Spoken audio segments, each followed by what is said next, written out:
गांव की पंचायतों को ठीक कर लो। क्यों? क्योंकि एक आदमी जो गांव में रह रहा है वो भी तो बताए कि हमको हमारे देश की संसद से क्या चाहिए, हमको राज्य की विधायिका से क्या चाहिए। मतलब we want to promote direct democracy. Article 40 कहता है कि नहीं कहता पंचायती राज के लिए? तो हम डायरेक्ट डेमोक्रेसी चाहते हैं। हम चाहते हैं कि एक bottoms up approach of leadership development हो। अंग्रेज गए और अपने चट्टे बट्टे छोड़ गए, राजा महाराजा, बड़े बड़े धन पशु, यही लोग हमारी पार्लियामेंट को संभालने लगे शुरुआत में तो कुछ दिनों तक।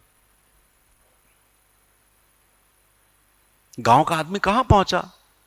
लेकिन जब पंचायती राज आया तो गांव में अनुसूचित जाति, अनुसूचित जनजाति, अन्य पिछड़ा वर्ग, महिलाएं ये राजनीति में आई और राजनीति बेहतर हुई। राजनीति, जो politics is becoming plebeian in nature. वाकई में जो हमारी राजनीति है वो जनता से जुड़ गई है, उनको क्या चाहिए पता है। और जब वहां का बंदा लीडरशिप रोल में आएगा तो वो जमीन से भी जुड़ा होगा और आसमान पर उसकी निगाहें होंगी। ऐसा हमको लीडरशिप चाहिए। ये हमारा डीपीएसपी कहता है कि आर्टिकल 40 लागू करो, पंचायतें बनेंगी, पंचायतों से लीडर्स निकलेंगे और जो अपनी जड़ों को भी समझेंगे। यही चाहिए ना हमको। हमारा लीडर कैसा होना चाहिए? एक लीडर चले आ रहे हैं, वो याद है ना, फ्रेंच रिवॉल्यूशन हुआ था और फ्रेंच रिवॉल्यूशन में जो लुई 16 थे, उनकी पत्नी हुआ करती थी मैरी एंटोनेट। मैरी एंटोनेट, भाई साहब क्या स्थिति। लोग पैलेस के सामने कह रहे हैं we want bread, we want bread, we want bread. बड़ी परेशानी थी, इन्फ्लेशन बहुत ज्यादा हो गया था, वॉर में पैसा बहुत खर्च हो रहा था, सरकार टैक्स लिए जा रही थी, जनता के पास कुछ नहीं था, रोटी नहीं मिल रही थी। We want bread.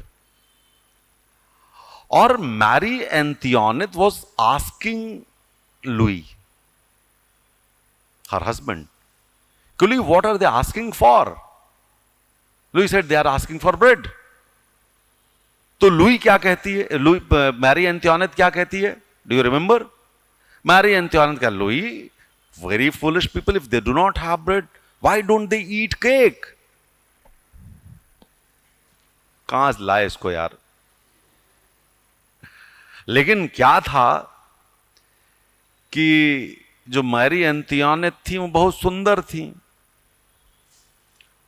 और राजा जो था वो सोच नहीं पा रहा था अब क्या करें इनका हम। तो सुंदरता हावी हो गई दिमाग पे और कुछ नहीं हुआ वहां पे।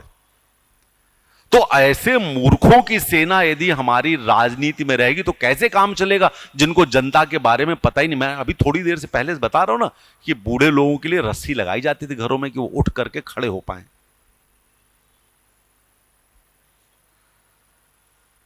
याद है ना, वॉशरूम में रेलिंग लगा दी जाती थी दोनों तरफ, उठ करके खड़े तो हो जाए कम से कम, वो वॉशरूम जा रहे हैं तो। और उनको ये इंस्ट्रक्शन था कि आप बंद मत करिएगा अंदर से, विल टेक केयर ऑफ। यही फैमिली है ना, यही फैमिली की फीलिंग है, यही इमोशनल बॉन्डिंग है जो हम सबके लिए रखते हैं। यही इमोशनल बॉन्डिंग स्टेट रखता आप सबके लिए, सिटीजन्स के लिए। और इसीलिए डीपीएसपी लाया गया। हमारे पास होगा, हम करेंगे, हम एनवायरमेंट को प्रोटेक्ट करेंगे, हम फॉरेन रिलेशंस को बेहतर करेंगे, हम सबकी दाल रोटी की व्यवस्था करेंगे, हम इक्वालिटी लाएंगे, हम सोशल जस्टिस देंगे, पॉलिटिकल जस्टिस देंगे, इकोनॉमिक जस्टिस देंगे, equal wages for equal work देंगे, equal wages for both male and female देंगे। हम बच्चों के हेल्थ के लिए काम करेंगे, हम बच्चों के एक्सप्लॉयटेशन को रोकेंगे, हम यूथ के लिए हेल्दी एनवायरनमेंट देंगे। आप बताओ, सरकार कहती है यदि कॉलोनी बना रहे हो तो एक जरा पार्क और गार्डन बना देना, वहां पे बच्चों खेलने की जगह बनाना, बूढ़ों घूमने की जगह बनाना और युवाओं के लिए जिम बना करके तैयार करना, तब तुमको हम परमिशन देंगे। क्या है ये? बहुत छोटी छोटी चीजें हैं जिनके लिए शब्दों की जरूरत है, तुम्हें सिर्फ शब्दों की जरूरत है।